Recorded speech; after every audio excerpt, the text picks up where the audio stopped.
Hey, so my name's Milton Jansen, and I was just out here fishing on Lake Rayburn in Bella Vista, Arkansas, and I figured what better time to talk about Bella Vista history.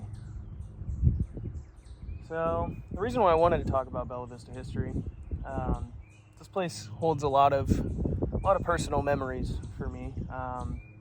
My great grandparents lived out here for about 20 years when I was a kid. And I used to come out here and fish with my dad all the time when I was a little kid. And now I have the honor of living here on this lake and going to school at the University of Arkansas. So it's just, I'm even closer here now. It's just means a lot to me. So I think it's good to talk about the beginning of Bella Vista and kind of what this area was used for prior to European civilization coming in here. The Native Americans used to use this area as a hunting and fishing ground, due to all the deer and all the lakes and rivers for fishing. So it was sold in the Louisiana Purchase, and eventually the Baker family decided to come down here because they wanted to turn it into a summer tourist destination because they thought, wow, this place is absolutely gorgeous. So they decided to come out here and dam up Little Sugar Creek and create a big lake that they named Lake Bella Vista. And they named this place Bella Vista because it means beautiful city in Spanish. So they just loved this place. They thought it was great.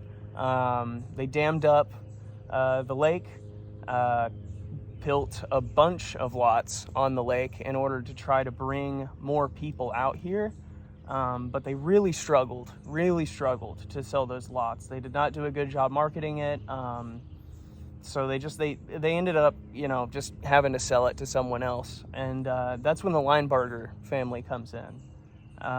So the Linebargers came in around 1917 and wanted to kind of build upon that idea of let's make this place a tourist spot. So they came out here and they decided to start building lots of golf courses. They built a swimming pool. They bought up a bunch of the lots from the Bakers and developed them further into like cabins and stuff to, create more of a summer vibe for families to come down here. So they, created all these things, but most importantly, they created the Sunset Hotel and the Wonderland Cave in the late 1920s. And the Sunset Hotel was really interesting because it was a big hotel, really big hotel. I think it had around 60 to 70 rooms. It was built right on Lake Bella Vista. And interestingly enough, it was one of the first hotels to have bathrooms in all of the rooms. So every room had its own bathroom, which was really interesting. And it did really well up until about the 1960s, where it got turned into corporate offices. And then sadly in the 90s, it was burnt down by an arsonist. And the only thing that remains there to this day is the chimney, the big stone chimney. They also developed the Wonderland Cave that I mentioned as a kind of a nightclub almost. They found this cave and they, dug it out, built it, stabilized it, made it safe. And then put a music stage, a bar, and just turned it into this big music venue. And I think it opened in the 1930s, right at the beginning of the 1930s.